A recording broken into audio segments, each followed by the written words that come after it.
All right, gird your everything. This is Final Fantasy Ultra Champion Edition. As you can clearly see, we are in the Sky Palace. If you'd like to see the Mirage Tower, that is the last video in this series. Go check that out if you have not done so already. The first floor here of the Sky Palace has the familiar layout, but an unfamiliar weapon down there, and also unfamiliar to vanilla version players would be that what looks like the warp tile out right there. I'm going to presume that this is a thief or ninja only weapon. And looks like I assumed that correctly.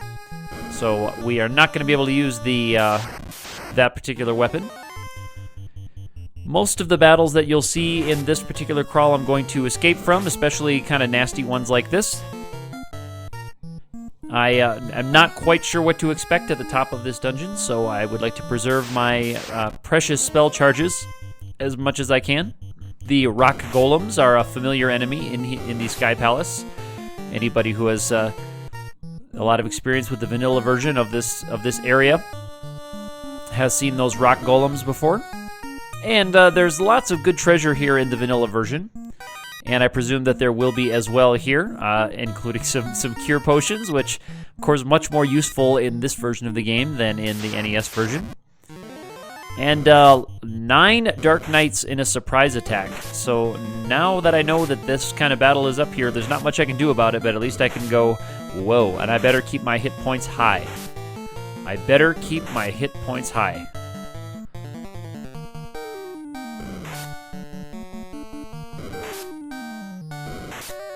Because a lot of battles are going to end with just Dark Knights doing things over and over and over again. I'm not sure if the Dark Knights have access to the nuke spell, like some of the bad or evil men of the vanilla version. But the bad man, evil man combination is a tricky one for vanilla version players. But it's unlikely that you'll see Nuke come out of those battles unless you hang around and let them get way down through their spell list, their spell progression. And just more treasure over here. A nice chunk of gold, not super useful to me, at least at this point. There might be a few things I'll be picking up to kind of fill out spell lists or upgrade the last couple pieces of armor, particularly for my cleric down there, T-Hawk. So it could be useful for that. And I use the Wake Ring there just to try to avoid, or at least stave off some of the paralyzing attacks that these undead will throw at me. The Spectre-Geist combination, not really my favorite, because they can't apply hit stun.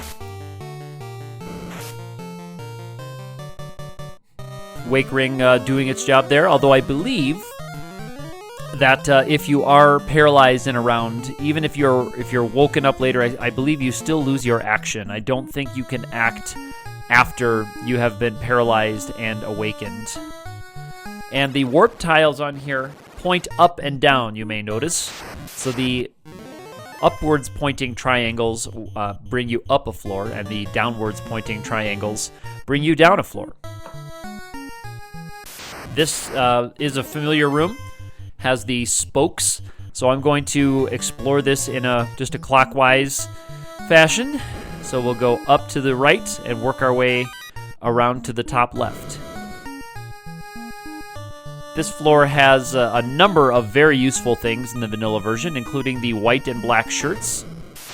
A single chest up there suggests that that might be something notable, and it suggests that it might be something guarded.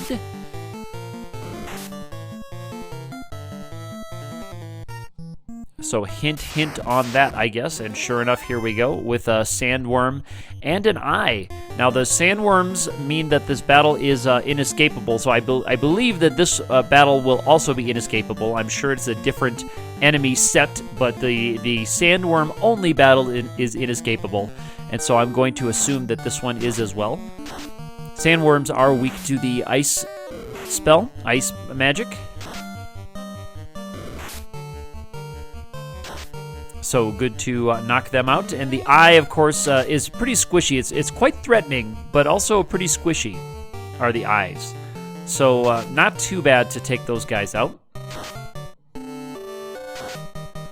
And there's a nice hit on the sandworm. And the ice staff is always going to do nice damage. Remember, the ice staff is something that I snuck into one of the game's bonus dungeons to grab the ice staff. I dipped my toe into one of them off stream or off recording and found it pretty close to the entrance of a bonus dungeon. By the way, I will be crawling all of the bonus dungeons in this version of the game on this Let's Play series. I'm hoping to expose or just demonstrate the Headmaster. That's interesting. I'm hoping to demonstrate every part of this game that I can, including the side quests. So this is not a speed run by any stretch of the imagination. I am trying the Headmaster, and if it's not a axe, it's not a hammer. What could it be? Could it really be a staff? And sure enough, it is a staff. The Headmaster, or Headmast. I'm not sure I get that particular reference, at least off the top of my head. Headmast. Headmaster's staff, maybe, something like that. Here's the air elementals. They have the tornado-shaped sprite. 8 hits for 8 damage, so that is significant, because if those guys start rolling criticals, they can really do some massive damage. Anytime you get 8 attempts at criticals, even attacking a high defense character and with a pretty low attack value, as you saw, 8 hits for 8 damage. There's a nice chunk of gold. You can run into some serious critical action, which could be very ugly. And here's another battle with the Dark Knights, or Evil Men, or Feels Bad Men, as we saw recently at the Final Fantasy I run at AGDQ in 2017. And I'm not fighting these battles again. I'll just repeat that. I'm not wanting to waste my precious charges, precious spell charges. I'm sure these would be great golden experience. And now at this point, I can't remember if I had crawled that corner or not. The battle with the bad men kind of threw me off.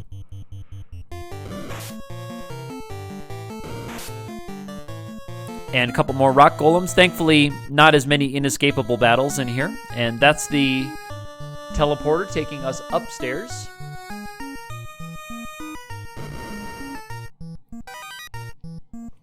There's another nice chunk of gold. Now, probably missing from this floor is going to be the adamant. Also, the white and black shirts are missing. They are normally in the bottom right corner, I believe. 2 chests next to each other, the white and black shirts. And now I'm seeing that the real reason for these airs having 8 hits, and that's that they have status attack stun. So status attack stun, and when you have multiple hits, you not only have multiple chances to land a critical, you have multiple chances to land your status attack, whether it be poison or stun or stone or instant death or whatever. And without the ability to use armor to get elemental protections, and element includes the status element, by the way. Status is an element. It's going to be impossible for us to really resist the stunning effects. And here I'm losing my brain a little bit. I keep forgetting which chests I've grabbed. And this one also suggests it might be guarded, so I'm take a second here to just make sure we're full up. I don't plan on using my holy spells in this crawl of the dungeon. 6 Dark Knights, no chance to strike first for them, which is nice. No surprise attack this time.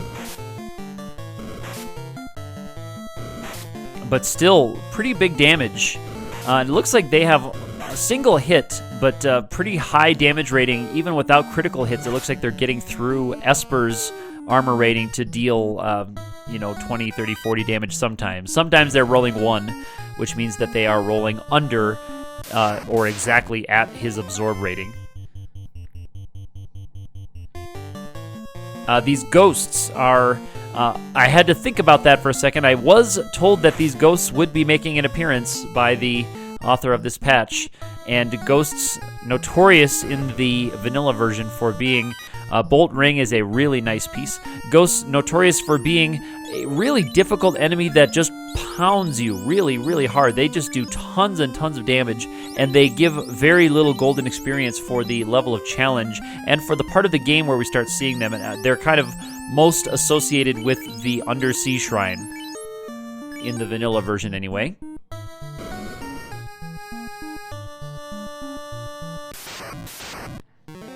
That Bolt Ring will be very nice as we continue to crawl here. It does just cast Lit 1, but any kind of free attack magic is nice in this game.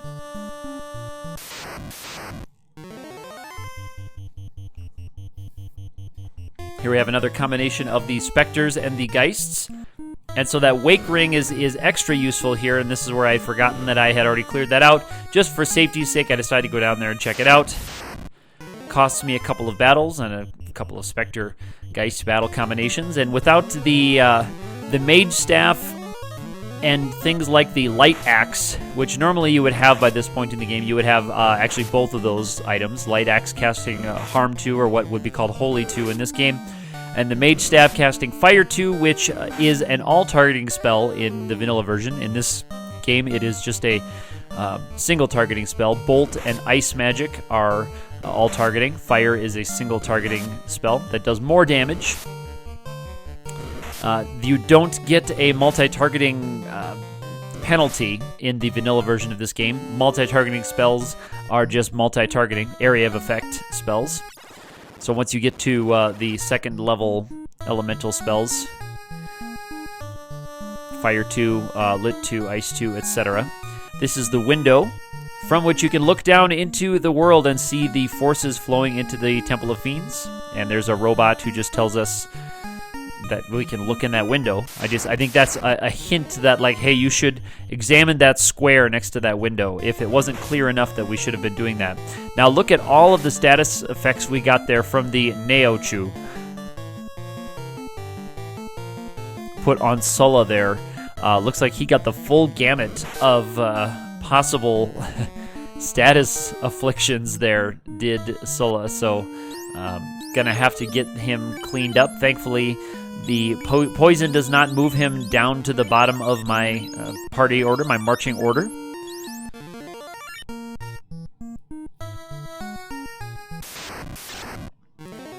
And here are 5 ghosts now. So again, if I wasn't going to fight 2 of them, I'm not going to fight 5 of them. But there's big damage, even getting through my Esper's defense, even with the Opal equipment, which is, in the vanilla version, Opal is the kind of top tier level equipment in terms of armor. Things like dragon armor are also quite nice for their elemental resistance.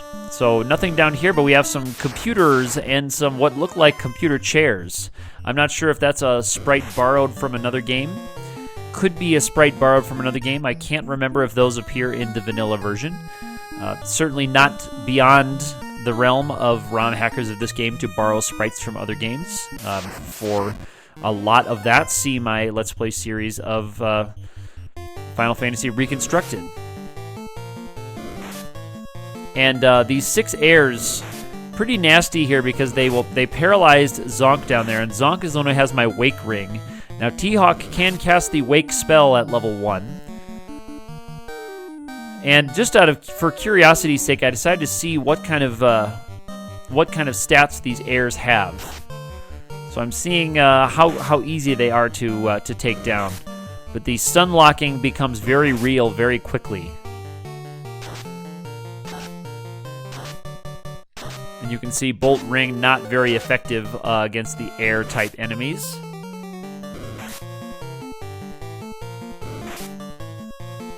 And there we go. Now we have 3 characters stunned, including the character who would have been able to cast the Wake spell. And it seems that that's going to be how things are going to roll for these battles.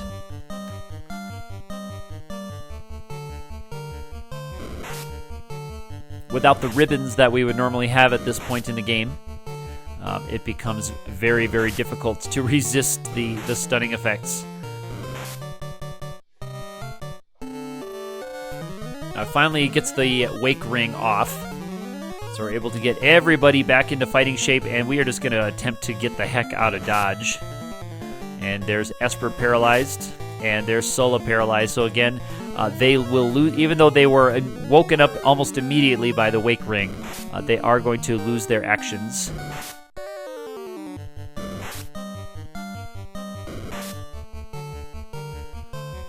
So by putting the stun effect on them in the early part of the round, right, as you see right there, the heirs are effectively taking them out for this round. And look at, he woke up on his own and then was re-stunned again, and finally we are able to get out of that battle.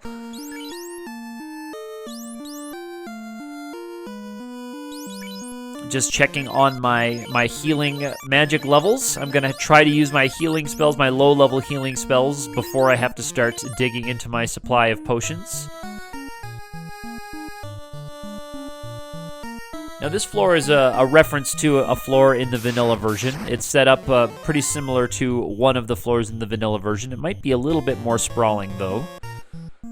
There might be just a few more tiles you have to step on. Now, I want to see if there's a trapped battle at the top, in the next square north of my position now. There is a battle there, and by the monster formation, I presume that it was a trapped square.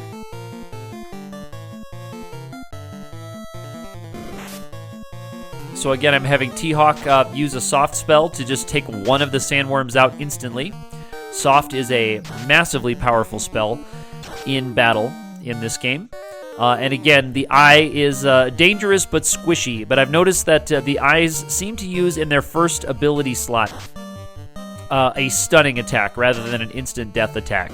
Rather than go right to rub or XXXX, it seems like when they get an ability off, I'm not sure about their spell list, but when they get an ability off, it seems like it's Dazzle, which is just a stunning effect, does no damage, just stuns a character. So actually, they're even less dangerous than an attack from one of the heirs, because at least the heirs do a very low amount of damage. There's the Headmaster, 3 hits. That puts Zonk over 3 hits, and as you can see, 143 damage there from the Headmaster. So it's not going to be always all Ice Staff all the time.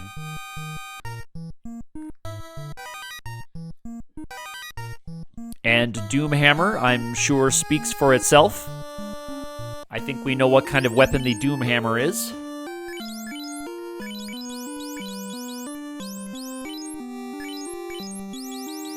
And as has been happening the entire game, T-Hawk gets the hand-me-down hammer from my Paladin. And at 103 hit percent, that is a really nice chunk. Only 51 damage still, so not massive.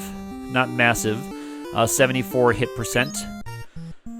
So 32, 64, 96, those are the hit percent thresholds for additional hits. So you get 2 hits when you get to 32, 3 hits when you get to 64, and 4 hits when you get to 96.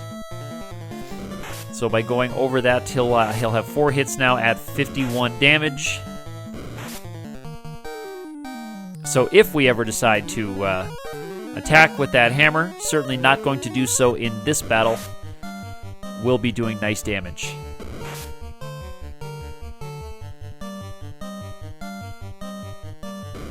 And there again, I've set up the Wake Ring to trigger, and that's just kind of insurance in case one or more of my characters gets paralyzed in the first part of the round. That time it did not. But the way turn order works here, with the random element of how action order happens, we have no choice but to do that, so certainly does not bother me.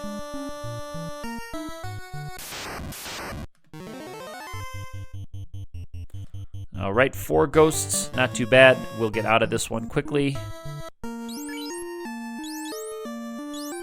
And you can see we're starting to run a little bit low on our easy magic-only curing.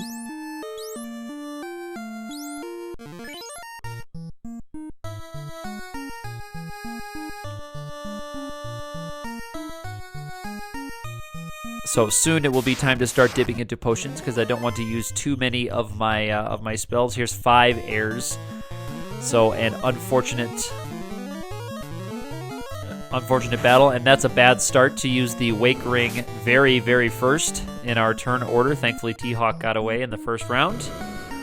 So 4 chests, gonna clear them all out and see if any other notable weapons pop up for me. We've got a couple of nice weapons for classes that we're not using, and then of course we have the Headmaster and the Doom Hammer. All we're hoping for now is an axe. Maybe a nice axe will be waiting for us down here. Here's 4 chests, and again, are we going to see a trapped square going up between these two? It is another 2 sandworms eye combination, so it's possible that that battle formation is locked at 2 sandworms and 1 eye. It wouldn't be something like 1 to 2 sandworms and 1 to 2 eyes or whatever. There's the Dazzle skill, by the way, for the eye. And Dazzle just lands the stun status, and then of course the eye is easily taken out. If that stun landed on my Viking, it would have been a little bit rougher, so I would have probably spent the second round having Zonk cast a high-level black magic single targeting spell at the eye. And maybe have T-Hawk throw a soft at it. I don't know if I would do both. I'd probably do one or the other. And being less certain that soft would work, not knowing the resistances of the eye, probably would use a high-level black damage spell. And the Gore Howl. The Gore Howl. I'm hoping that that is a nice axe for my Viking. And before we get there, we have 72 and 119, so he'll have 4 hits there from 96. And the Gore Howl will give him 132, so that'll put him over another hit and 83 damage, so he'll be doing some really, really nice damage. So after 96, it should be 128, I guess it would be. 128, so after 128, you get the 5th hit. So my Vikings should be doing 5 hits, each one of 83 to 166.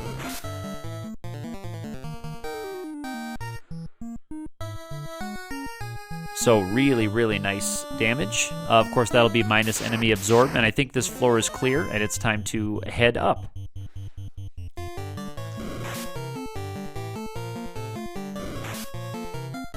Couple more floors left in this dungeon, if memory serves, and if this is similar enough to the vanilla version. I haven't seen very many changes to this dungeon at all. The layout seems very, very similar. And this is one of my favorite dungeons from the vanilla version of the game. I really do like this dungeon. And I was trying to see if T-Hawk should have gone for trying to cast Wake or run away. Decided to go for the run, and we nailed it. This floor is a repeating floor, or it's a looping floor, where it's a grid pattern floor, but all of the grids are linked. So if you just walk in a straight line, you will just walk infinitely because the floor just loops on itself. But if you go one direction, either vertically or horizontally, and then you change direction, either vertically or horizontally, I chose to go up, right, up, right, up, right. You could also go up, left, or down, left, or down, right, down, right. You can pick just about any path to get there because the stairs are always going to be 2 over, 2 down from where you are, or 2 one way, 2 the other way. Shouldn't even say up and down because that room is just a big grid.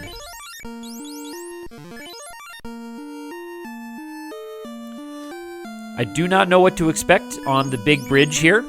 Gilgamesh, I don't know if he will show up on this bridge. Warmech can, of course, possibly pop up here. I'm not going to go looking for Warmech, although I'm sure Warmech is a very exciting battle in this patch.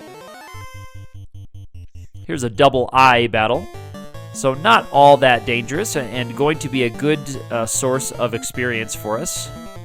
And there's the Wake Ring in case we get dazzled a couple of times. Look at that, 5 hits for 1288.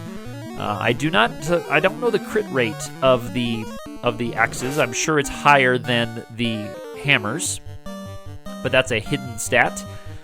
And I also assume that the crit rate has been fixed in this version. I assume the crit rate is not just the weapon index number, as it is in the vanilla version.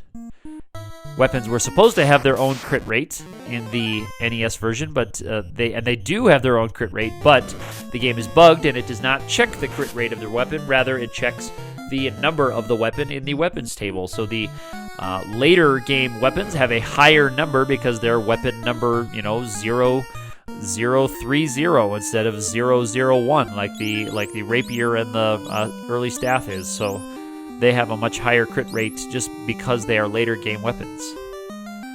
So I'm going to be looking to land Wall, and then possibly just start casting the damaging spells. Wall's going to be very important to get off because that's going to give me the protection from the elements and possibly some of the status attacks that Tiamat may be throwing at us.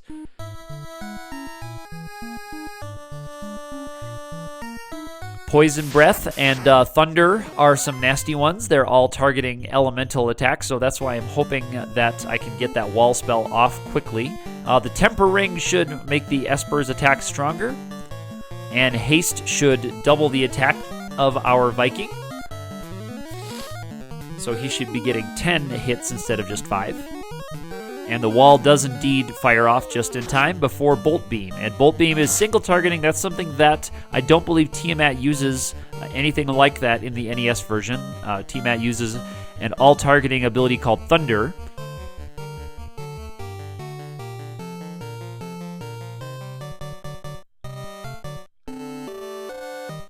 I'm going to try Hex here just on the off chance that Tiamat can have a status landed on her, but that does not happen. Esper's attack doubled to 8 hits. Sola should be swinging for 10 hits, although Sola missed a couple of his hits. That would be one drawback of that axe, is that it's not quite as accurate. And the physical attack there, pretty nasty. Tiamat doing some big damage.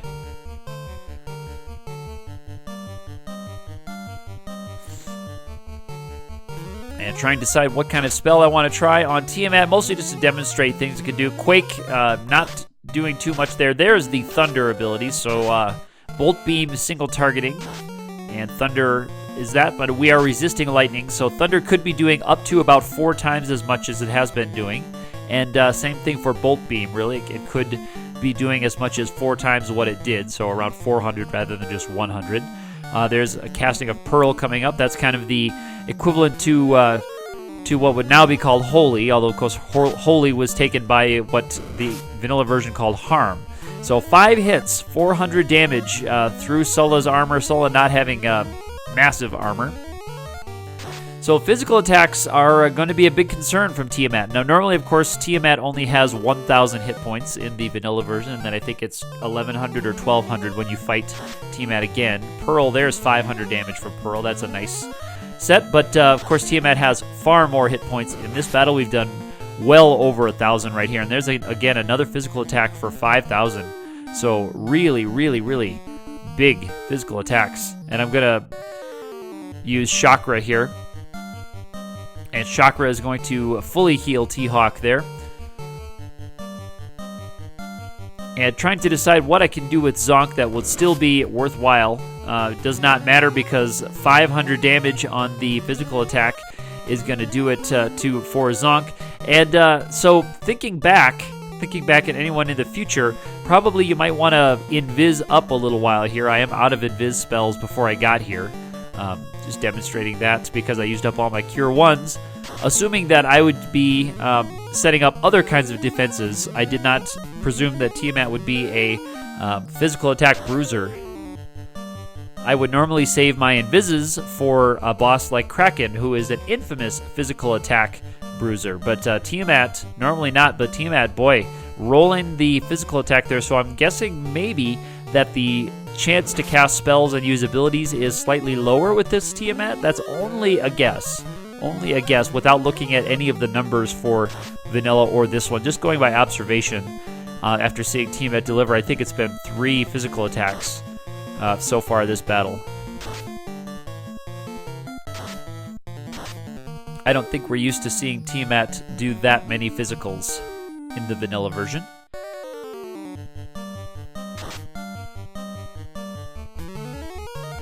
So my really last best hope here is that Esper can stay alive. There's 5 hits for 15 damage, and the big kicker there is that none of them went crit. None of them went critical.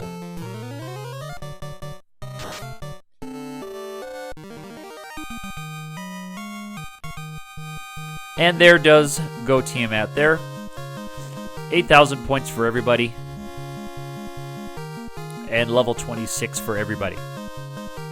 So we were able to hang on after TIAMAT took down our less armored characters. T-Hawk took a big hit, almost died, but was able to heal himself back up. Esper also able to heal himself back up and absorb a lot more of that damage, not taking criticals. There's the animation again, and we're ready to step out back onto the desert. So next time we get together, it will be bonus dungeon time now that all orbs are lit. If you like this video, feel free to hit that thumbs up button, subscribe if you have not already, get in touch with me on Twitter where I am active_ATE, and we will see you next time.